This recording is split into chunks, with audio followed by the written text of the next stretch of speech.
السلام علیکم، میں امداد سمرو۔ دنیا ایک بہت بڑے بحران سے دوچار ہونے جا رہی ہے۔ معاملہ ہے ایران اسرائیل کی جنگ کا اور اس جنگ میں امریکہ کے کود پڑنے کا۔ ایران نے جواب میں اسرائیل پر اب تک کا سب سے بڑا حملہ کر دیا ہے، سب سے بڑا ہتھیار چلا دیا ہے، اور ادھر امریکہ نے ایران کی جوہری تنصیبات کو جو نشانہ بنایا تھا گزشتہ شب، اس کے تفصیلات جاری کر دیے ہیں۔ پاکستان کی حکومت نے قومی سلامتی کمیٹی کا اجلاس بلا لیا ہے جنگ کے تناظر میں، اور ادھر ایران نے جو فیصلہ کیا ہے جو دنیا کو بحران سے دوچار کر سکتا ہے، یعنی ایران کی پارلیمنٹ نے جو منظوری دی ہے تیل کی گزرگاہ آبنہ ہرمز کو بند کرنے کی منظوری۔ اب وہاں کی جو کمان ہے، سپریم لیڈر اور وہاں کی جو سیکورٹی اسٹیبلشمنٹ ہے یا حکومت ہے، وہ اس کی منظوری دے گی، اور اگر منظوری ہو جاتی ہے، یہ اعلان ہو جاتا ہے، فیصلہ ہو جاتا ہے، تو دنیا تیل کے ایک بہت بڑے بحران سے جو ہے وہ کا سامنا کرے گی، اور تیل کی قیمتیں جو ہیں وہ آسمانوں کو چھوئیں گی۔ تو ساری تفصیلات، سارے معاملات میں نے آپ کے سامنے رکھنے ہیں، اور آبنہ ہرمز کی جو افادیت ہے یا اس کی جو اہمیت ہے، اس پر میں نے آپ کے سامنے کچھ ریسرچ جو کی ہے وہ حقائق آپ کے سامنے رکھنے ہیں۔ یہ اتنی امپورٹنٹ کیوں ہے، اور ایران کیا ممکن ہے ایران کے لیے کہ وہ اس گزرگاہ کو بند کر کے اور دنیا کو فراہم کیا جانے والا 20% تیل جو وہاں سے فراہم ہوتا ہے وہ بند کر سکے؟ اس پر تفصیلات میں آپ کے سامنے رکھوں گا، اور اس میں کیا امریکہ تماشا دیکھتا رہے گا، اور پھر اگر ایسا ہوتا ہے تو پھر تیسری عالمی جنگ کسی نہ کسی شکل میں آپ سمجھے کہ شروع ہو گئی، اور اس میں پھر روس اپنا کس طرح حصہ ڈالے گا وہ میں نے آپ کے سامنے رکھنا ہے۔ تو پہلے تو جی جو ایران نے بڑا حملہ کر دیا ہے اسرائیل کے اوپر۔ پہلی بار ایران نے اپنا خیبر میزائل جو ہے وہ چلا دیا ہے، اور خیبر میزائل کے لیے ایران کا یہ دعویٰ ہے کہ جی وہ بڑا مہلک ہتھیار ہے ان کے پاس، اور اسرائیل پر جو حملہ کیا گیا، پاسداران انقلاب نے اس کا جو خبر جاری کی ہے ایرانی میڈیا کو، اس کے مطابق اتوار کی صبح اسرائیل پر حملے میں پہلی مرتبہ خیبر شکن میزائل استعمال کیے گئے، اور یہ میزائل 4 ٹن یعنی 500 کلوگرام وزنی اور 10.5 میٹر لمبا ہے۔ 4 ٹن 500 کلوگرام وزنی اور 10.5 میٹر لمبا ہے، اور اس کا جو قطر ہے وہ 80 سینٹی میٹر ہے، اور یہ جو ہے وہ وار ہیڈز جو بم ہے، ہتھیار ہے، وہ کوئی 500 کلوگرام لے کر جانے کی صلاحیت رکھتا ہے، اور ٹھوس ایندھن سے چلتا ہے۔ تو بتایا گیا ہے کہ جناب یہ ایران نے اپنا اسرائیل میں حملہ کیا پہلی بار، اور اس میں 86 اسرائیلی زخمی ہوئے ہیں، اور 2 عمارتیں مکمل طور پر تباہ ہو گئی ہیں، اور 40 میزائل جو ہے وہ داغے گئے۔ یہ اور اس کی ویڈیو بھی باضابطہ طور پر ایران کی ایک نیم سرکاری نیوز ایجنسی ہے تسنیم، انہوں نے یہ ویڈیو بھی جاری کر دی ہے۔ اچھا، جب ادھر ایران کے حملے ہیں تو ادھر اسرائیل بھی ایران پر میزائل داغ رہا ہے، اور IDF جو ہے اسرائیل ڈیفینس فورس، وہ یہ کلیم کر رہے ہیں کہ انہوں نے یزد میں ان کا جو میزائل کنٹرول سسٹم ہے، کمانڈ سینٹر ہے امام حسین، اس کے اوپر میزائل داغے ہیں، اور اس کو نقصان پہنچایا بھاری۔ 60 کے قریب میزائل بتایا جا رہا ہے کہ داغے گئے ہیں۔ اور ایک اور چیز جو رپورٹ ہو رہی ہے وہ یہ ہے کہ ایران پر جو امریکی طیاروں نے حملہ کیا ایران کی 3 نیوکلیئر سائٹس پر، اس کے لیے انڈیا کی ایئر اسپیس استعمال کی گئی۔ شروع میں تو اس طرح کا پروپیگنڈا کیا گیا کہ پاکستانی ایئر اسپیس استعمال ہوئی ہے، لیکن ظاہر ہے پاکستان تو کسی صورت الاؤ نہیں کرتا، لیکن انڈیا کی ایئر اسپیس استعمال ہونا یہ بڑا امپورٹنٹ ہے، اور اس کے پیچھے ایک ریزن یہ بھی ہو سکتی ہے کہ وہ جو وہاں پر مشرق وسطیٰ یا دیگر جو عرب ممالک ہیں، انہوں نے امریکہ کو اجازت نہیں دی ہوگی اپنی ایئر اسپیس استعمال کرنے کے لیے، کیونکہ پھر لڑائی پورے کے پورے خطے میں پھیل جاتی۔ اس لیے شاید ایران کے پر حملے کے لیے امریکہ کو انڈیا کی ایئر اسپیس استعمال کرنی پڑی۔ صحافی ہیں اپنا سحر امامی، ایرانی صحافی ہیں، اور یہ مشہور ہوئی تھی جب ایرانی ٹی وی پر حملہ کیا تھا تہران میں اسرائیل نے، تو اس حملے کے دوران جو خبریں پڑھ رہی تھیں یا پروگرام کر رہی تھیں، اور حملے کے دوران کرسی سے اٹھ کر گئی تھیں اور پھر واپس آ کر دوبارہ پروگرام نے شروع کر لیا تھا، تو انہوں نے یہ ٹویٹ کیا ہے اور انہوں نے کہا کہ جی رپورٹ کنفرم ہو چکی ہوئی ہیں کہ ایران پر حملے کے لیے انڈین ایئر اسپیس استعمال کی گئی ہے۔ اور اب آتے ہیں، امریکہ نے حملہ کیا تھا، اس حملے کے بعد صدر ڈونلڈ ٹرمپ نے فوری طور پر آ کر اپنے جو وہاں کے وزیر دفاع اور وہاں کے جو نائب صدر ان کے ہمراہ پریس کانفرنس کر دی تھی، بلکہ قوم سے خطاب کیا تھا۔ اور اس کے بعد پھر کل شام کو، پاکستانی شام کو میں، وہاں کا جو اپنا وزیر دفاع ہیں انہوں نے اور chairman joint chief of staff committee نے وہاں پریس کانفرنس کی مشترکہ طور پر، اور تفصیلات جاری کی گئی۔ جو وزیر دفاع ہیں، بڑا مشکل سا نام ہے، پیٹ ہیگسیتھ ان کا نام ہے، اور joint chief of staff committee ہیں جنرل ڈینکن، انہوں نے پریس کانفرنس کی اور بتایا یہ، اور خطرناک قسم کے تفصیلات ہیں یہ، یعنی آپ سنیں گے تو آپ حیران ہو جائیں گے کہ اتنا بڑا حملہ، اور ظاہر و جدید ترین ہتھیار اور دنیا کے سب سے بڑے بم کے ذریعے۔ تو وہ یہ بتا رہے تھے کہ جی انہوں نے آپریشن مڈ نائٹ ہیمر کا نام دیا تھا اس کو، جو ایرانی تنصیبات، نتنز، اصفہان اور فردو کی تنصیبات پر جو حملے کیے گئے، اور خفیہ رکھا گیا تھا اس آپریشن کو، اور حملے میں 7 B-2 طیاروں سمیت 125 سے زیادہ فوجی طیاروں نے حصہ لیا،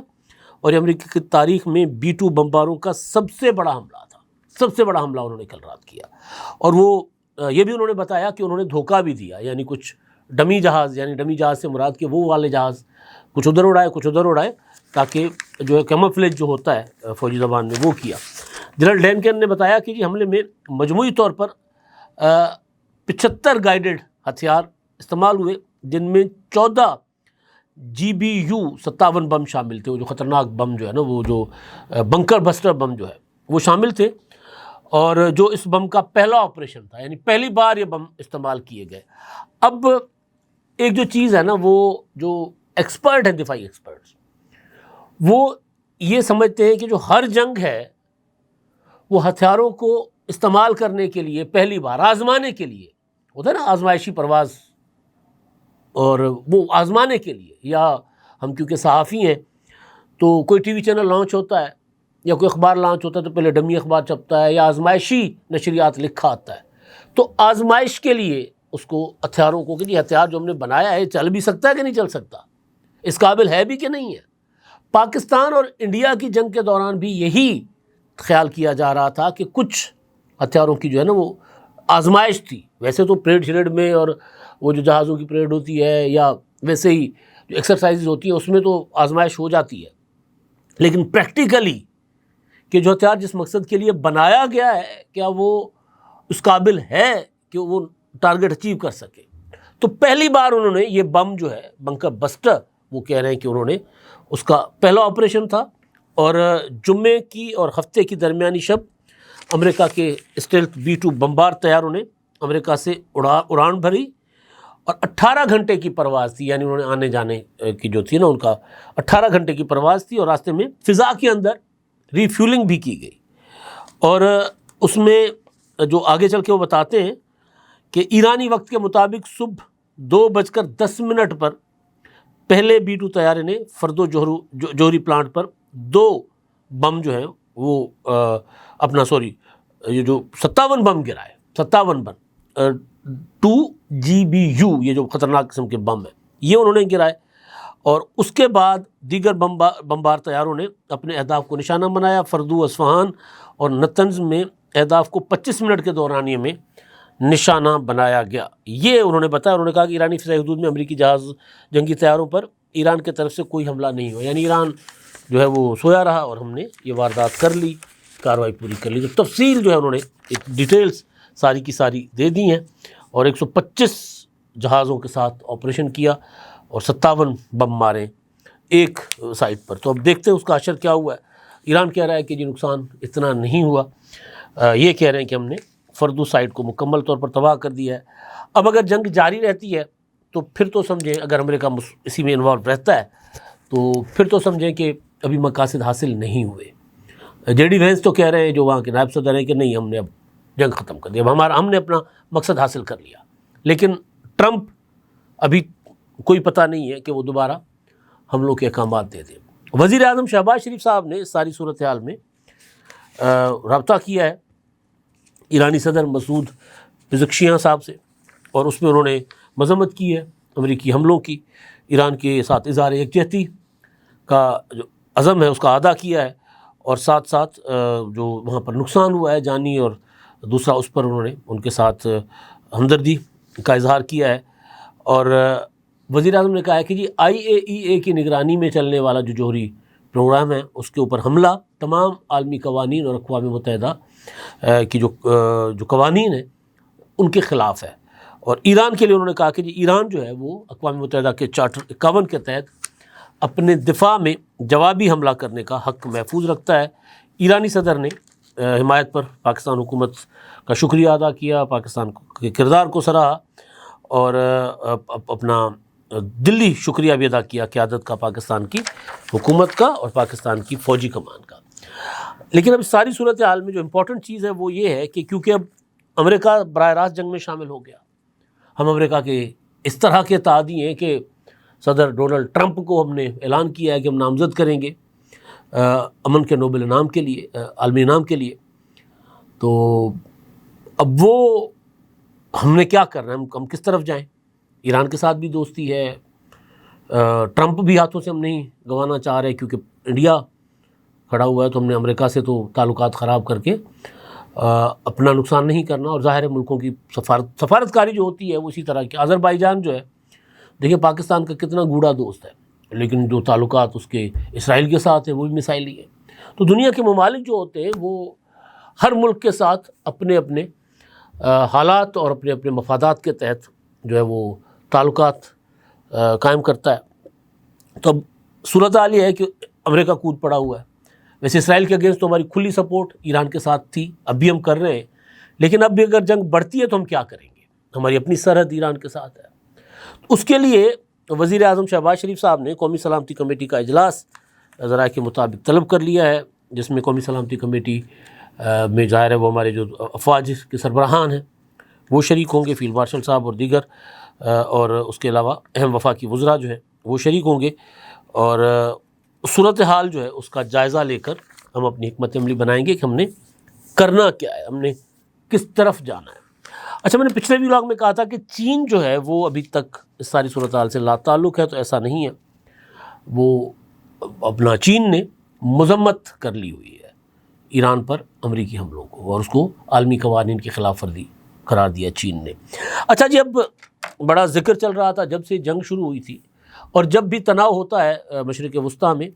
عالمی طاقتیں ایران کے خلاف کوئی بڑی کارروائی یا کوئی بڑی واردات کرنے کا سوچ رہی ہوتی ہیں، تو ایران کے پاس پھر ایک ہتھیار ہوتا ہے، وہ ہوتا ہے تیل کی گزرگاہ کو بند کرنا، آبنہ ہرموز۔ اب آبنہ ہرموز جو ہے وہ پہلے بھی وہاں پر تناؤ رہا ہے کئی بار، اور وہاں پر جو ہے وہ امریکہ نے ایک ان کا جو بیڑا تھا وہاں پر انہوں نے ایران کے ایک مسافر طیارے کو ہٹ کر کے 295 لوگوں کو مار دیا تھا، اس میں سوار جو تھے۔ اس طرح کی حرکتیں امریکہ کرتا رہتا ہے، اور آبنہ ہرمز کو ایران بند کر کے دنیا میں بحران پیدا کرے، اس کے لیے پھر امریکی بحری بیڑا بھی وہاں پر موجود ہے۔ اب میں ذرا مختصراً میں نے جو ریسرچ کی تھی اس میں کچھ چیزیں کہیں سے لی ہیں، کچھ چیزیں کہیں سے لی ہیں،